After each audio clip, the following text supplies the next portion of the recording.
مش عايزه ابقى سترونج اندبندنت وومن. والله انا مش عارفه بيجيبوا الاسامي دي منين. يعني ايه سترونج اندبندنت وومن؟ يعني نفسي افهم مين اللي لبسنا التلبيسه السودا دي. انا عايزه ابقى واحده رايقه يا جماعه. عايزه اصحى من النوم كل همي اني اروح اخد النسكافيه كده في الفرندا بمنتهى الروقان، وبعد كده بقى افكر يا ترى ميعاد الكوافير الساعه كام. طيب وبعد كده بقى اروح مع اصحابي في النادي ونتمشى مع بعض ونتغدى في النادي. الجو دوت. لكن ايه سترونج اندبندنت وومن؟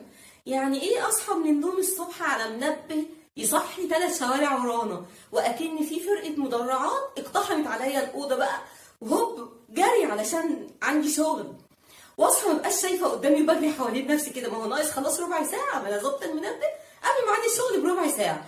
اجري البس وانزل اتشتم في الطريق، اروح الشغل الاقي بصمه كده واقفاني بتضحك عليا، دي اتاخرتي هخصم لك. حاجه مرار يعني.